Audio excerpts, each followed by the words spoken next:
من در طول روز مشتریای زیادی دارم. یکی میخواد موهاش در بیاد، یکی میخواد سرماخوردگیش رفع بشه، یکی دنبال یه دمنوش ضد استرسه. ولی یه مدتی خیلی‌ها میان از کبدشون مینالن. حقم دارن. الان هم تحرک مردم کم شده، هم غذاهاشون ناسالمه. رو اولین جایی هم که تاثیر میذاره کبده. چون کنترل خیلی از قسمت‌های بدنم وظیفه کبده، باید خیلی مراقبش باشیم. چرب نشه. منم تا اونجایی که علمشو دارم راهنماییشون میکنم، ولی چون کبد عضو حساسیه خودم ترکیب نمیکنم.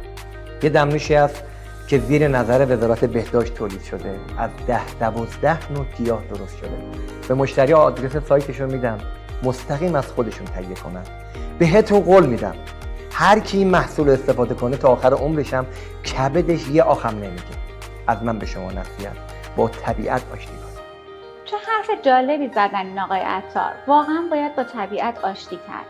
کبد چرمم که این روزا خیلی شایع شده و همه جا یه چیزی ازش میشنویم، بیماری وحشتناکیه که سلامت کل بدن رو تهدید میکنه و میتونه باعث سرطان، هپاتیت و خیلی از بیماری‌های خطرناک دیگه بشه. اما این دمنوش گیاهی که زیر نظر وزارت بهداشت تهیه شده، میشه از بدن در برابر بیماری‌های کبدی محافظت کنه. تهیه این دمنوش سخت نیست و اگه شما تا پایان امشب روی لینک زیر کلیک کنید میتونید اون رو با تخفیف 50% سفارش بدین و یک قدم به سلامتی نزدیک تر شید.